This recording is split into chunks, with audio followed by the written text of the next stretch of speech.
Assalamualaikum warahmatullahi wabarakatuh. Perkenalkan, nama saya Muhammad Alfi Maulana dengan NIM 2210 11 22 114. Di sini saya ingin eh, mengerjakan tugas dari Bapak Dr. Andes Heru Pujiwinarso MSI MAP dan Bapak Dedi Arinugroho MPD mengenai ulangan akhir semester atau UAS dari semester antara. Di sini saya ingin menjelaskan penjelasan dari materi sosiologi politik. Sebelum membahas perkembangan, pendekatan dan peranan sosiologi politik, terlebih dahulu perlu memahami pengertian dan hakikat sosiologi politik.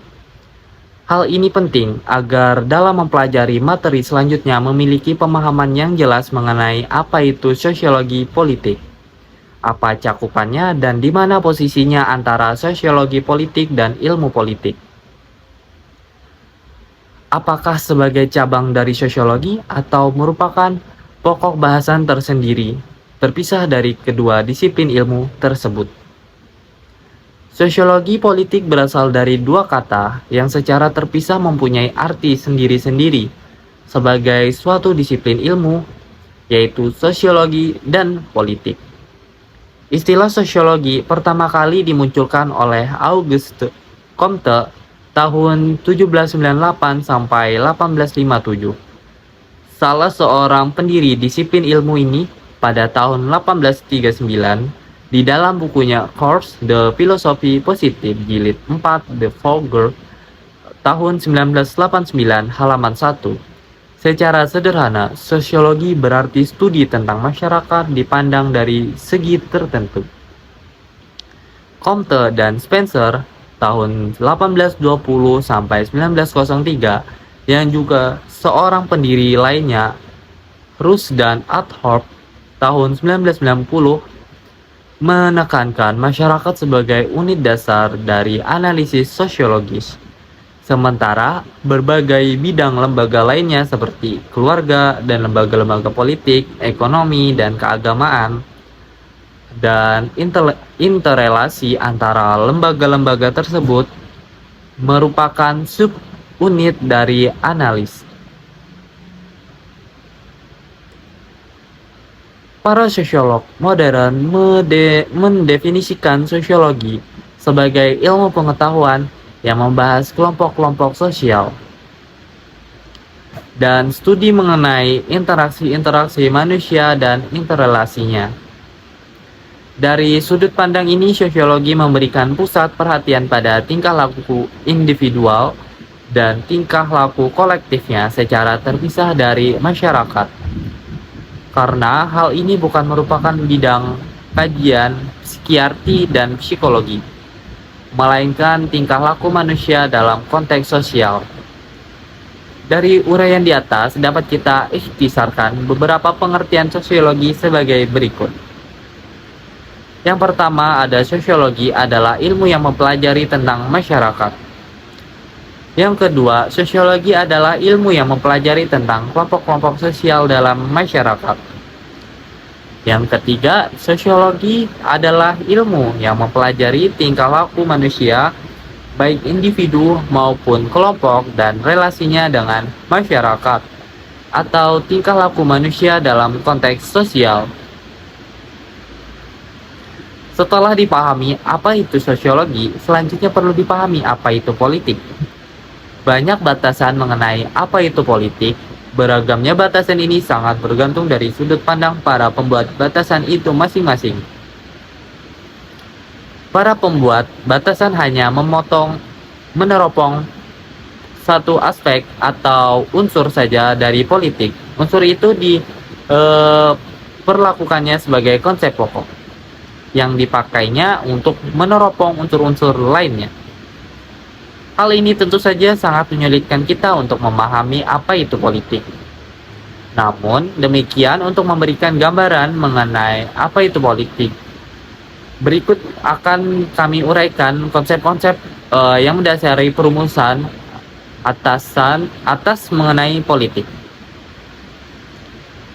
Menurut Miriam Budjarjo, mengemukakan bahwasanya konsep-konsep pokok mengenai politik adalah negara atau state, kekuasaan atau power, pengembalian keputusan atau decision making, kebijaksanaan atau policy delight, dan pembagian distribution atau alokasi atau allocation. Secara terurai, Miriam Budiarjo menjelaskan bahwa politik adalah bermacam-macam kegiatan dalam sistem politik atau negara yang menyangkut proses menentukan tujuan-tujuan dari sistem atau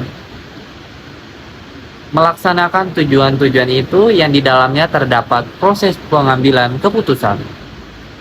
Dalam melaksanakan tujuan-tujuan tersebut, perlu ditentukan kebijaksanaan umum atau public policy yang menyangkut pengaturan dan pembagian atau lokasi dari sumber-sumber yang ada. Untuk melakukan kebijaksanaan itu, perlu dimiliki kekuasaan atau power dan kewenangan atau authority yang akan dipakai baik untuk membina kerjasama maupun untuk menyelesaikan konflik yang timbul dalam proses ini.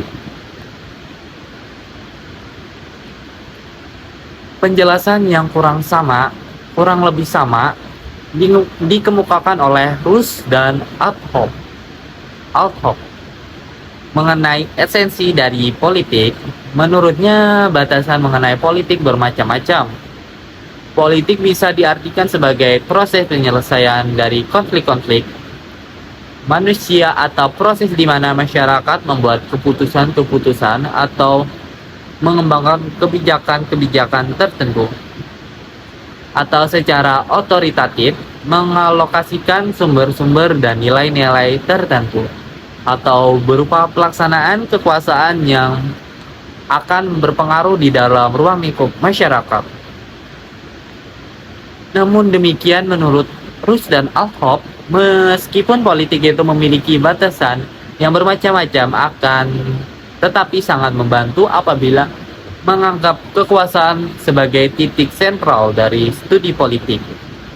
Batasan ini juga disepakati oleh Dauverger tahun 1989 dan beberapa pakar lainnya. Dengan demikian, tampaknya kita menyepakati bahwa politik dibatasi sebagai masalah kekuasaan, dan tentunya kita pun sepakat pula membatasi ilmu politik sebagai ilmu tentang kekuasaan. Dari dua pengertian, yaitu sosiologi dan politik atau ilmu politik, telah dipahami dengan baik. Selanjutnya perlu dipahami apa itu sosiologi politik. Bagaimana konsepsi dasarnya? Apakah pengertian merupakan gabungan dari pengertian sosiologi dan pengertian politik, atau memiliki pengertian tersendiri? Mengacu pada pemikiran Dauverger tahun 1989, ada dua arti mengenai sosiologi politik. Pengertian pertama menganggap sosiologi politik sebagai ilmu tentang negara, dan yang kedua menganggap sosiologi politik sebagai ilmu tentang kekuasaan.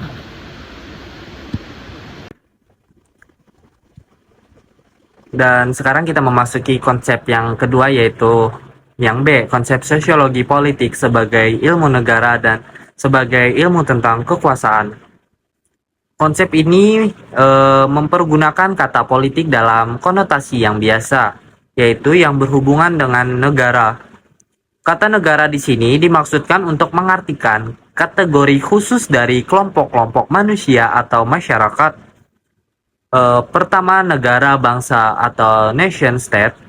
Dan kedua, negara pemerintah atau government state. Negara bangsa menunjukkan masyarakat nasional, yaitu komunitas yang muncul pada akhir zaman pertengahan dan kini menjadi paling kuat, terorganisir, serta paling utuh berintegrasi.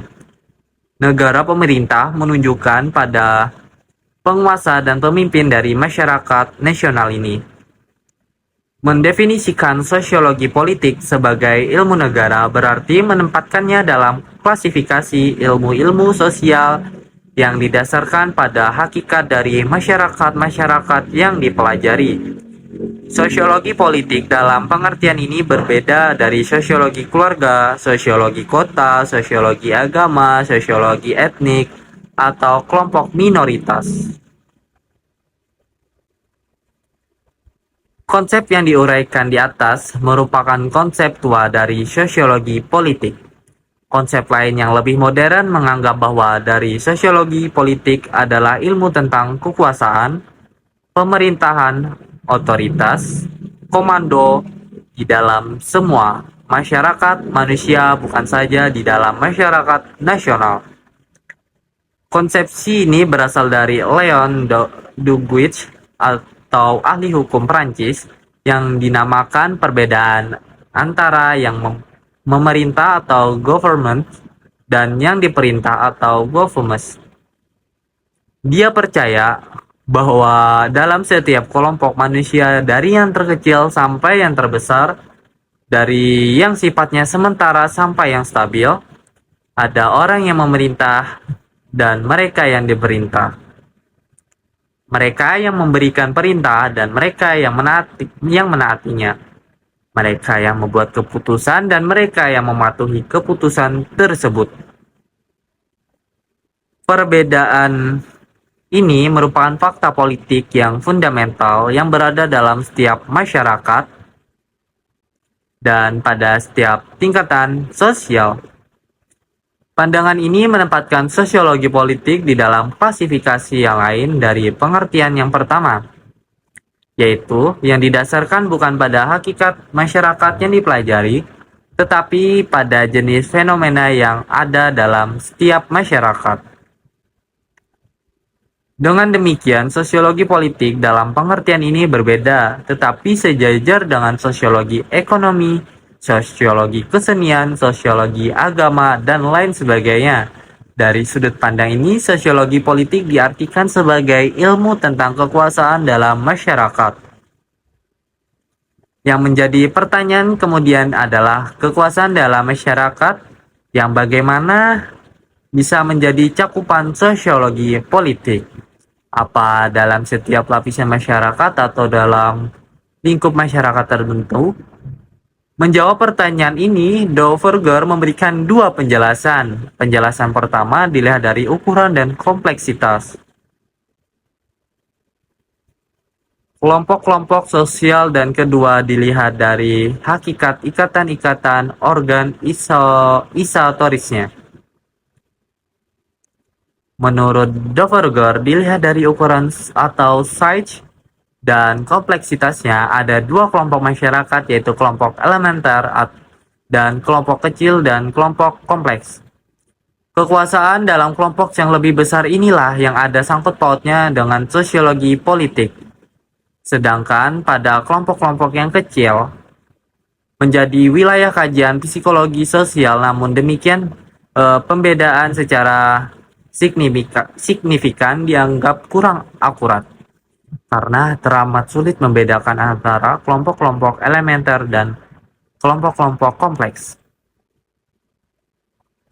Karena pada kelompok-kelompok elementer pun terdapat kompleksitas tersendiri. Dalam kelompok sekecil apapun, menurut Dauverger menunjukkan adanya proses diferensiasi yang menghasilkan klik, koalisi-koalisi, dan grup yang melibatkan peranan atau menggunakan kekuasaan berdasarkan ukuran atau size. Maka, kajian sosiologi politik mencakup makropolitik yang berada pada komunitas-komunitas yang besar dan mikropolitik yang berada pada kelompok-kelompok kecil. Sementara itu dilihat dari ikatan-ikatan organisatorisnya, masyarakat dapat dibedakan dalam masyarakat swasta dan masyarakat universal. Masyarakat swasta adalah kelompok-kelompok dengan kepentingan-kepentingan khusus dan rasa solidaritas terbatas, yang masing-masing kelompok sesuai dengan kategori tertentu dari aktivitas manusia. Termasuk dalam kategori masyarakat ini misalnya serikat buruh, organisasi olahraga, organisasi kesenian, perusahaan komersial, organisasi-organisasi profesi, dan organisasi-organisasi sosial lainnya. Masyarakat universal adalah masyarakat yang meliputi dan melebihi semua masyarakat-masyarakat swasta ini. Masyarakat universal adalah masyarakat yang memiliki kategori umum tertentu, tidak hanya didasarkan pada kegiatan atau aktivitas tertentu saja, tetapi juga rasa solidaritas lebih besar, lebih dalam, lebih mesra daripada masyarakat-masyarakat swasta. Bagi sebagian penulis, kekuasaan dalam masyarakat universal merupakan objek analisa sosiologis politik, bukan kekuatan di dalam masyarakat swasta. Alasan bagi golongan ini adalah bahwa di dalam masyarakat swasta, otoritas atau kekuasaan dianggap hanya memiliki hakikat teknis, tidak mempersoalkan masalah ketergantungan individu-individu dalam hubungan dengan yang lain, suatu hal yang justru merupakan dasar dari kekuasaan. Secara sekilas, pembedaan ini tampak sesuai dengan arti populer dari politik.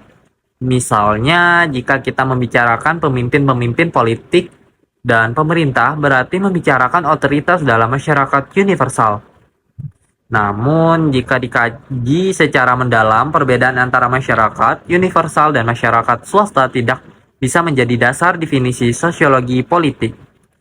Pertama, pembedaan tersebut samar-samar sifatnya. Misalnya, apakah keluarga merupakan masyarakat universal atau masyarakat swasta? Demikian juga, apakah masyarakat agama merupakan masyarakat universal atau masyarakat swasta? Bagi kepala keluarga, keluarga dipandang sebagai masyarakat universal. Begitu juga bagi pemimpin agama, masyarakat agama merupakan masyarakat universal. Namun, bagi yang lain tentu belum tentu dipandang demikian.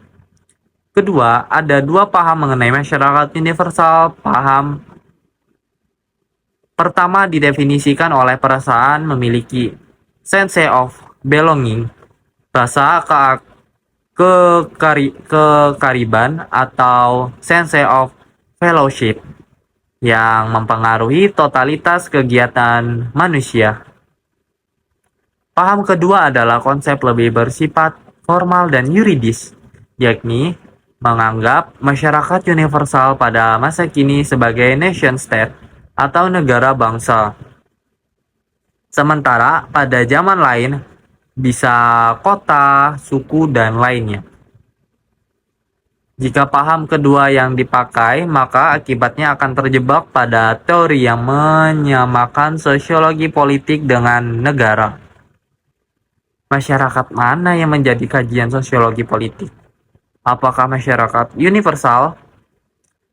Menurut De Verger, hal tersebut sulit diterima jika sosiologi politik didefinisikan sebagai ilmu tentang kekuasaan di dalam masyarakat universal. Tidak lebih baik daripada didefinisikan sebagai ilmu tentang kekuasaan di dalam negara. Karena seringkali kedua ungkapan tersebut dianggap sinonim oleh yang mempergunakannya. Agar dapat keluar dari kesulitan itu, De Verger menyarankan lebih baik melihatnya dari segi hubungan-hubungan atau otoritas atau authority relationship yang berjenis-jenis di dalam semua masyarakat, itu baik kecil atau besar, sederhana atau kompleks, swasta atau universal. Hubungan otoritas yang dimaksudkan adalah setiap hubungan yang tidak sama di mana seseorang atau beberapa individu menguasai yang lain dan mengarahkan menurut kehendaknya sendiri. Pada umumnya hubungan manusia memang demikian. Dalam kenyataannya sangat sedikit yang benar-benar egalitarian atau sama derajatnya. Persoalan sekarang adalah hubungan otoritas yang bagaimana melibatkan kekuasaan dalam arti yang tepat. Untuk menjelaskan masalah ini, De Verger membedakan hubungan-hubungan yang bersifat luas, yakni hubungan yang bersifat institusional dan hubungan dalam arti sempit yang bersifat personal. Kekuasaan dari sudut pandang ini adalah terdiri atas seluruh kerangka institusi sosial yang berhubungan dengan otoritas, yang berarti adanya dominasi beberapa orang terhadap yang lainnya. Ya, bukan hubungan-hubungan yang sederhana yang tidak sama dan tidak memiliki sifat institusional dan tidak berasal dari institusi. Ada dua kriteria untuk membedakan institusi dengan hubungan yang bersifat sempit. Pertama, yang bersifat fisikal, dan kedua, sikap kolektif dan keyakinan. Secara fisikal, hubungan yang bersifat sempit adalah hubungan manusia yang bersifat terikat pada model-model yang sudah ada terdahulu. Biasanya berlangsung tidak permanen, sporadis, sekejap, dan tidak stabil. Sedangkan institusi adalah model hubungan yang berlaku sebagai pola hubungan yang konkret, bersifat stabil, berlangsung berlangsung lama dan kohesif. Model-model institusional relatif sama dengan pengertian struktur dalam sosiologi modern. Struktur adalah sistem hubungan-hubungan yang tidak akan terlepas dari hubungan itu sendiri. Dan keasliannya ditentukan oleh hubungannya dengan model struktural. Dalam arti ini, maka parlemen, menteri-menteri, kabinet, kepala-kepala negara, dan pemilihan umum adalah institusi. Selanjutnya kita memasuki materi yang terakhir, yaitu skema konseptual. Sosiologi politik didefinisikan sebagai subjek, area, atau bidang subjek. Beberapa orang lain menamakan mata rantai antar politik dan masyarakat, antara struktur-struktur sosial dan struktur-struktur politik, dan antara tingkah laku sosial dan tingkah laku politik. Dengan melihat sosiologi politik merupakan jembatan teoritis dan jembatan metodologis antara sosiologi dan ilmu politik, atau yang oleh Sartori disebut hybrid interdisipliner.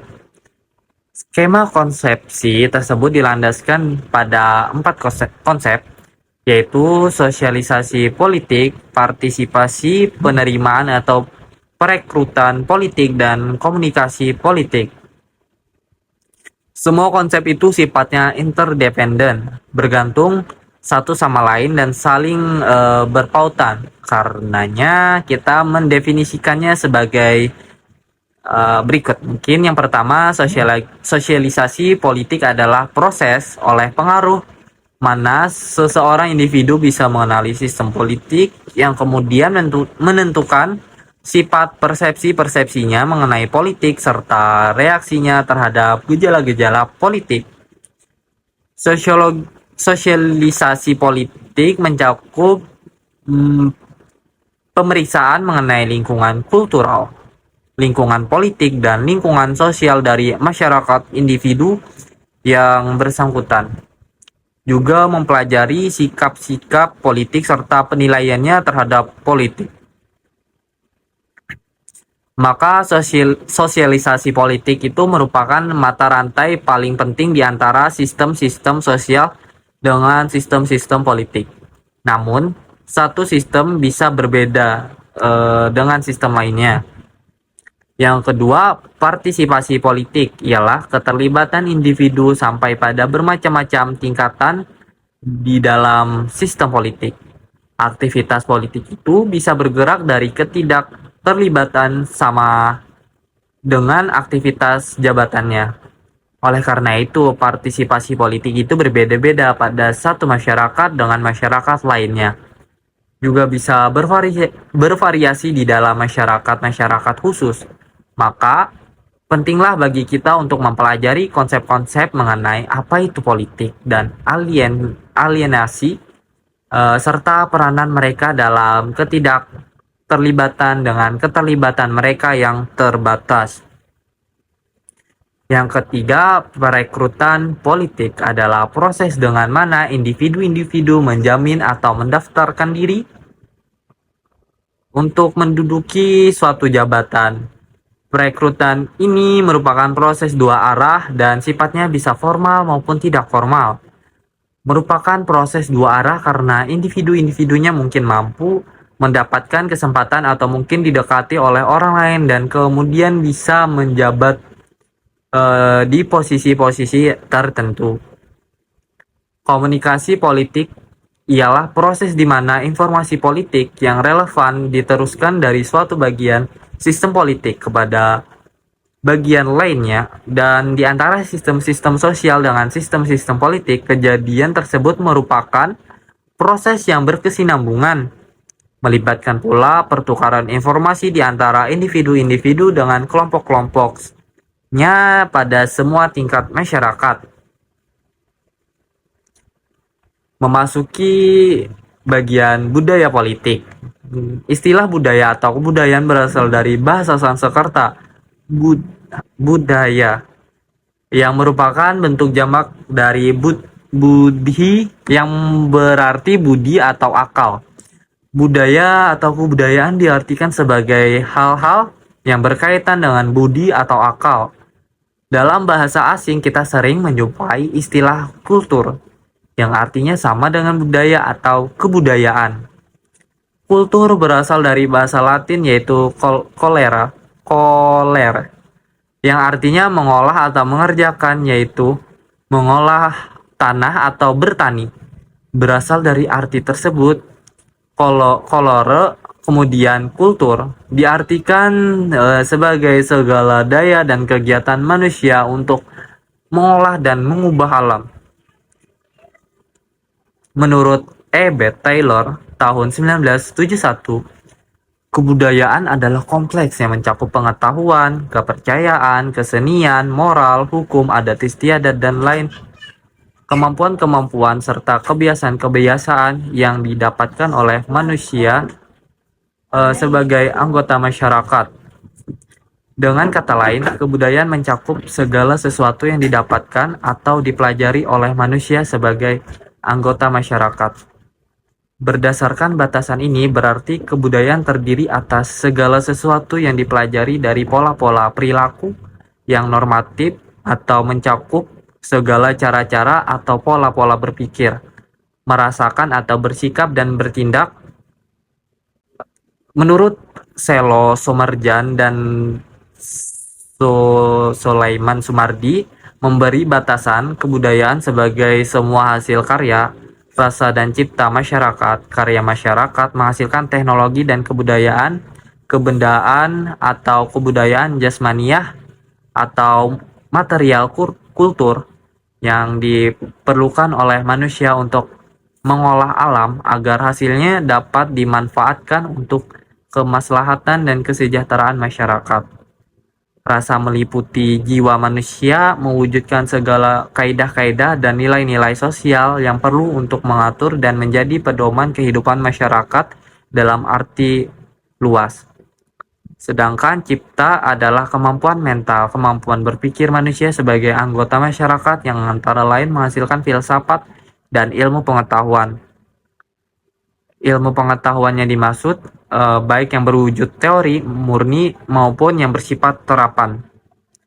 Rasa dan cipta menghasilkan kebudayaan rohaniah atau immaterial kultur.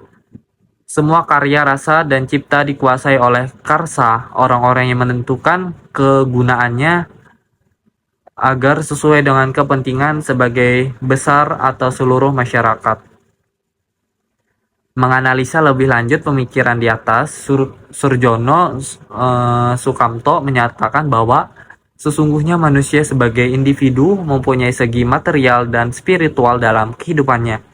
Segi material mengandung karya, yaitu kemampuan manusia untuk menghasilkan benda-benda atau lainnya yang berwujud benda. Segi spiritual, manusia mengandung cipta yang menghasilkan ilmu pengetahuan, karsa yang menghasilkan kaidah kepercayaan, kesusilaan, kesopanan, dan hukum, serta rasa yang menghasilkan keindahan dan kesenian. Manusia berusaha mendapatkan ilmu pengetahuan melalui logika, menyerasikan perilaku dengan kaidah-kaidah melalui etika, dan mendapatkan keindahan melalui estetika. Semua ini merupakan kebudayaan. Kebudayaan dimiliki oleh setiap masyarakat manusia di dunia. Perbedaan terletak pada tingkatan kebudayaan yang dimiliki oleh masyarakat itu masing-masing. Ada yang memiliki tingkat kebudayaan yang masih rendah dan ada masyarakat yang sudah memiliki kebudayaan yang lebih maju. Dilihat dari sudut struktur dan tingkatan, di dalam masyarakat yang besar atau bangsa dikenal adanya superkultur yang berlaku bagi masyarakat. Suatu superkultur biasanya dapat dijabarkan ke dalam kultur yang didasarkan pada kekhasan daerah, golongan etnik, profesi, dan lain sebagainya.